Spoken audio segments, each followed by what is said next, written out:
अस्सलाम वालेकुम जमनाइज, मैं हारिस अज़मी प्रोफेशनल एस्ट्रोलॉजर आपकी खिदमत में हाजिर हूँ इस हफ्ते का एस्ट्रोलॉजिकल वर्क लेकर।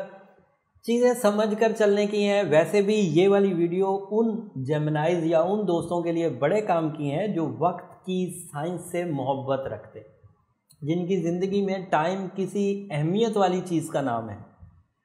जिन लोगों को टाइम के बारे में जानना है, मैं उन्हें तमाम प्लैनेट्स का कैलेंडर बहुत अच्छे अंदाज से समझा दूँगा और वो उस कैलेंडर के बिहेवियर के एतबार से अपनी ज़िंदगी के डिसीजंस ले सकते हैं। मामला ये है कि जब से जुलाई शुरू हुआ है, चेंजेस ऑफ प्लैनेट्स मुसलसल आ रही हैं। 2 जुलाई को तो ग्रहण ही हो गया, 3 को मार्स ने अपना घर बदला, 4 को वीनस ने अपना घर बदला, 8 को मरकरी रेट्रोग्रेड हुआ, 11 तारीख को सूरज अपने नुक्ता अरूज पर पहुंचा। और आपके लिए साल का सबसे अच्छा टाइम था जेमिनाइज, जब 11 और 12 जुलाई थी। सूरज आपके सेकंड हाउस में है, पूरे साल में एक दफ़ा आता है सेकंड हाउस में, the house of material advantages. अभी भी है, 22 जुलाई तक रहेगा।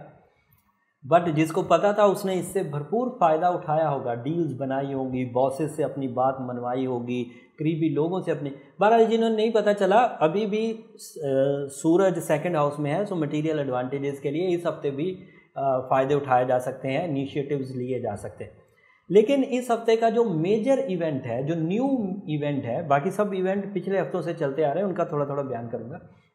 बट जो मेजर इवेंट है वो है 16 और 17 की दरमियानी रात को चांद ग्रहण होना।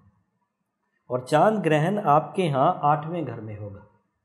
8th हाउस अच्छा हाउस तो नहीं है जेमिनाइज, you know very well. 8th house is a house of Betul खौफ, बैतुल हादसात, बैतुल अमराज, अखराजात। नेगेटिविटी ज़्यादातर 8वें घर में होती, और 8वें घर में सैटर्न भी आपका रेट्रोग्रेड चल रहा है, ऊपर से ग्रहण भी आ जाएगा।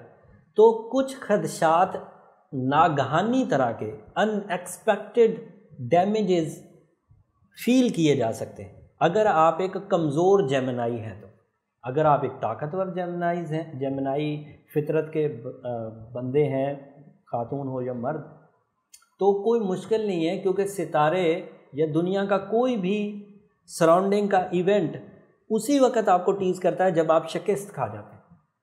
मतलब ये सादा लफ्ज़ों में समझाऊं, मुझे सर्दी तभी घेरेगी, तभी बीमार डालेगी जब मैं उससे शिकस्त खा जाऊँगा। अदरवाइज सर्दियाँ आएंगी अगर मैं ताकतवर हूँ, अगर मेरे जिस्म में, मेरे मसल्स में या मेरे अंदर ताकत मौजूद है, तो वो मुझे कुछ नहीं कर सकेगी। आएगी ज़रूर, टीज़ करेगी, लेकिन मैं उसे बर्दाश्त कर जाऊँगा, चीज़ें ठीक रहेंगी।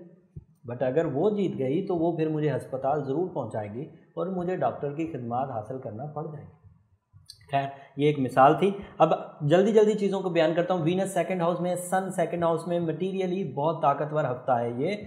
शराकतदारी के लिए भी, लोगों को अपने नज़रिए से मुत्तफिक करने के लिए भी, लव सेक्टर को स्ट्रॉन्ग करने के लिए भी, शादी ब्याह के लिए भी, प्रपोज करने के लिए भी, एंड प्लेजर्स के लिए भी, सैर व सियाहत वगैरह, ये सब आप कर सकते हैं। वीनस एंड सन भरपूर अंदाज से आपके साथ साथ चल रहा है। मरकरी थर्ड हाउस में है, आपको शिकायत रहेंगी अपने अजीज़ व अकारब की तरफ से, एप्रिसिएशंस भी नहीं मिलेंगी, और हो सकता है कि अपोजिशन मिले।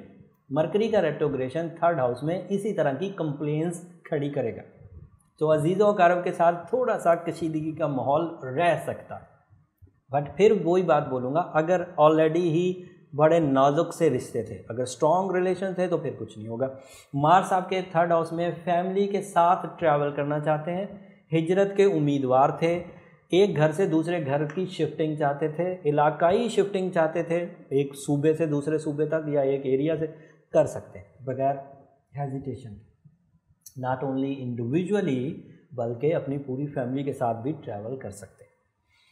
सैटर्न के घर में, 8वें घर में ही ग्रहण है, तो ख़तरात बढ़ रहे हैं। कर्ज़े के चांसेस, किसी करीबी दोस्त की तरफ से बहुत कूल बिहेवियर देना, आपको बिल्कुल रिजेक्ट कर देना, इग्नोर कर देना, ये भी पॉसिबिलिटीज़ में है। जुपिटर 7th हाउस में रेट्रोग्रेड चल रहा है, so you are not too lucky also, because Jupiter की 7th हाउस की रेट्रोग्रेशन हस्बैंड एंड वाइफ के लिए भी थोड़ी कमज़ोरी पैदा करेगी। ये सब सिचुएशन इस वक्त बनी हुई हैं जेमिनाइज। जिन जेमिनाइज को ये यकीन है और वो ये इस बात की प्रैक्टिस रखते हैं कि वो इस सिचुएशन को, नेगेटिविटी ऑफ सूरज चांद ग्रहण, इसको भी रिकवर कर जाएंगे अपनी विल से ही।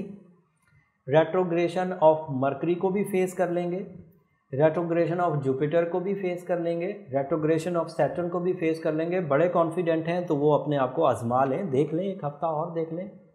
बट जिन लोगों को मेरी ये इन्फॉर्मेशन देने से पहले ही मरकरी की रेट्रोग्रेशन ने उलझाना शुरू कर दिया है, जुपिटर की रेट्रोग्रेशन ने रिलेशनशिप को कमज़ोर करना शुरू कर दिया है और शकूक पैदा हो गए हैं हस्बैंड एंड वाइफ में, या शराकतदारी ऑन स्टेक आ गई है, या मुकदमात में फंस रहे हैं, या कानूनी पेचीदगियाँ रोज़ बरोज़ बढ़ रही हैं, तो वो ये बात अभी से समझ लें कि चीज़ें उनके कंट्रोल में नहीं हैं और वो अपने दो हाथों से ये चीज़ें कंट्रोल नहीं कर पा रहे। उन्हें अब किसी न किसी सुपर नेचुरल टाइप की सपोर्ट की ज़रूरत पड़ेगी। And my prescription in this scenario, go with your birth stone.